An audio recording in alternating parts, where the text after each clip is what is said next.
Good morning all of you, welcome to my channel. तो जैसे कि आप सबको पता है कि मैं झांसी में हूँ और झांसी के स्पेस म्यूज़ियम देखने आई हूँ। तो फर्स्ट पार्ट तो आपने कल देख ही लिया होगा और ये सेकंड पार्ट है जहाँ से मेरा व्लॉग एंड हुआ था और आज का व्लॉग वहीं से स्टार्ट हो रहा है। तो उसके बाद हम लोग आ गए अंदर। हमने 2 स्क्रीन देख चुके हैं जैसे कि आप सबको व्लॉग में पता ही होगा, और ये है हमारी 3rd स्क्रीन। तो बहुत मतलब जैसे जैसे हम लोग अंदर जा रहे थे सारा सब कुछ स्पेस के बारे में हमें एक्सप्लेन करके बताया जा रहा था कि जैसे भी जो होता है, और ये सारा स्क्रीन पे चल रहा था जैसे कि आप सबको दिख रहा होगा। फिर उसके बाद हमने मिसाइल के पास मानस की फ़ोटो क्लिक करी बहुत सारी, और ये हमारा देश का तिरंगा भी रखा है, ये पृथ्वी घूम रही है। मतलब काफ़ी नॉलेज वाली चीज़ें थी यहाँ पे बच्चों के लिए सीखने के लिए। एस्ट्रोनॉट भी लगा रखा था फ़ोटो क्लिक करने के लिए कि सब लोग वहाँ पे फ़ोटो क्लिक करा रहे थे उसके साथ में। तो फिर उसके बाद हमने मानस का भी कराया फ़ोटो। ये देखिए ये रहा सब लोग। फिर मैं भी चली गई उसके पास में, मैंने कहा मेरा भी फ़ोटो क्लिक कर लो। फिर उसके बाद में स्क्रीन, यही वाली स्क्रीन अभी चलेगी, आप लोग देखिएगा, इसी में सब कुछ बताया जाएगा अभी आपको। अगर आपके समझ में आता है तो, वैसे तो वॉइस क्लियर नहीं होगी, फिर भी आप थोड़ा समझने की कोशिश करिएगा। काफ़ी शोर हो रहा था तो शायद आपको कुछ समझ नहीं आ रहा होगा वैसे, क्योंकि बच्चों की आवाज़ ज़्यादा आ रही थी, बहुत ज़्यादा आ रही थी। फिर उसके बाद हम लोग भी ये खड़े थे, ये देखिए हम लोग खड़े होके देख रहे थे। तो फिर उसके बाद हम लोग चले गए अंदर। यहाँ से स्क्रीन जो भी थी फिनिश हो गई थी। फिर उसके बाद हम लोग आ गए 3rd स्क्रीन पे। ब्रह्मांड में अपने लिए एक बहुत ही अनोखी स्थिति हासिल करने के लिए विकसित हुआ। इसकी विशिष्टता इसी तथ्य में कि जहां तक हम जानते हैं ये एकमात्र ऐसा ग्रह है जिसमें जीवन शामिल है। ये अपने सबसे दुर्गम, वो दूसरे के रहने और पनपने के लिए आदर्श घर और निवास स्थान है। इस पृथ्वी पर जीवन की कई सारी प्रजातियां हैं जिसमें कि हम सभी का नाम भी नहीं ले पाए। सभी प्रजातियां एक दूसरे के साथ अंतरंग संबंध में रहती हैं और पनपती रहती हैं। हर एक अपने अस्तित्व और प्रसार के लिए दूसरी पर निर्भर रहती है।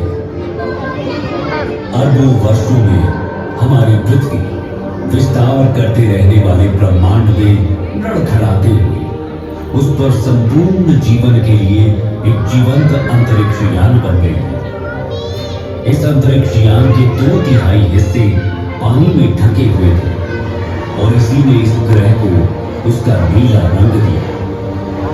यहाँ पर जीवन के प्रथम रूप दिखाई दिए। समुद्र के सबसे गहरे बिंदुओं से जीवन भूमि और सबसे ऊंचे पहाड़ों की ओर चला गया। पृथ्वी की गहराई में इसकी गर्म मैंटल और फिर बाहरी और आंतरिक कोर्स थे। वहां का तापमान लगभग 5400 डिग्री सेल्सियस होने का अनुमान है, जो सूर्य की सतह के तापमान के लगभग बराबर है। ऐसा माना जाता है कि पृथ्वी का आंतरिक कोर धीरे धीरे बढ़ रहा है, क्योंकि आंतरिक कोर की सीमा पर तरल बाहरी कोर पृथ्वी के आंतरिक भाग के क्रमिक शीतलन के कारण प्रति अरब वर्ष लगभग 100 डिग्री सेल्सियस पर ठंडा और ठोस हो जाता है। पृथ्वी के आंतरिक और बाहरी कोर में निर्मित कन्वेक्शन करंट्स अर्थात हमारे ग्रह की चुंबकीय फील्ड्स का निर्माण करती है। ये हमारे ग्रह के चारों ओर के चुंबकीय क्षेत्र ही है जो हानिकारक विद्युत चुंबकीय विकिरण को हम पर हमला करने से रोकती है। कल्पना कीजिए यदि मात्र एक दिन के लिए भी ये मैग्नेटिक फील्ड्स न होती तो सारा का सारा जीवन नष्ट हो गया होता।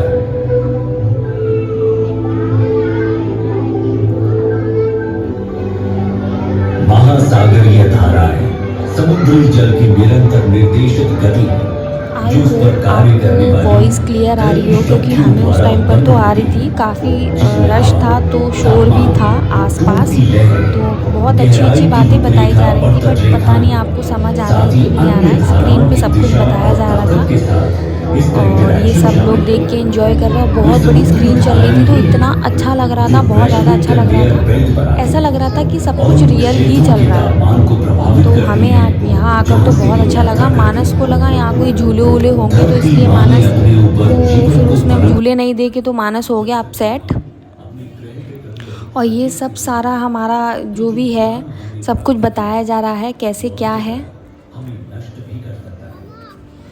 हम मनुष्यों को शक्तिशाली होने के बावजूद अपनी बढ़ती आबादी को संसाधन उपलब्ध कराने के लिए पृथ्वी का शोषण करने के लिए अधिक मजबूर होना पड़ेगा और अपने मूर्खतापूर्ण उपभोग के कारण कई प्रजातियों को बर्बाद कर चुके हैं।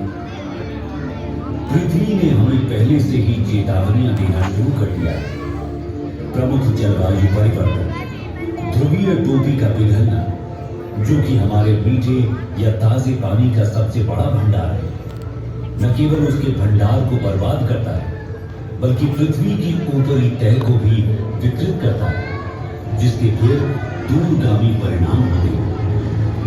हम अपनी भूमि के उपजाऊपन को कम कर रहे हैं और इसकी हमें उपज देने की क्षमता चिंताजनक दर से कम हो भी रही है। बढ़ती जनसंख्या के साथ आने वाले भविष्य में भोजन की कमी होना स्वाभाविक है, जिससे दंगे, युद्ध और अंततः संपूर्ण विनाश। फिर उसके बाद हो गई स्क्रीन ऑफ। फिर उसके बाद हम लोग जाएंगे अंदर। ये देखिए स्क्रीन ऑफ हो चुकी है। हम सब लोग उठ गए हैं अंदर जाने के लिए। एक और स्क्रीन है। फिर उसके लिए हम लोगों को ऊपर जाना पड़ रहा था सीढ़ियों पे। और ये देखिए कितना अच्छा लग रहा है, बाहर से बहुत अच्छा लग रहा था।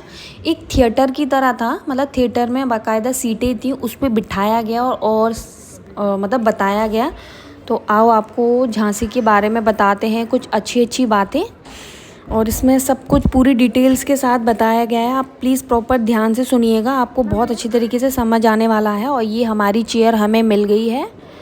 तो चलो चलते हैं झांसी स्मार्ट सिटी के बारे में जानते हैं कुछ अच्छी अच्छी बातें।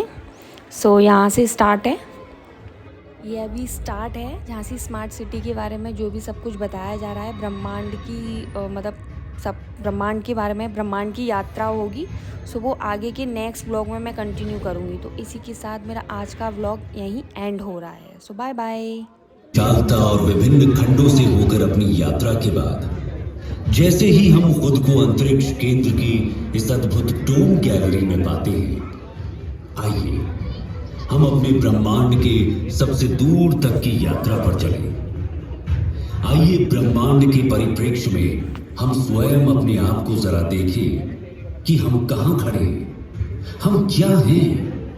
अब जैसे जैसे हम धीरे धीरे अपने नीले ग्रह की गर्मी और अपनी पृथ्वी के वायुमंडल की सुरक्षा को पीछे छोड़ते ऊपर उठते जा रहे हैं, हम खुद को खोजने के लिए अंतरिक्ष की दुर्गम ठंडक के माध्यम से यात्रा करें। हम नए अन्वेषक बनने जा रहे हैं, जिन्होंने आगे बढ़ने और अपने भीतर खुद को खोजने का साहस किया है।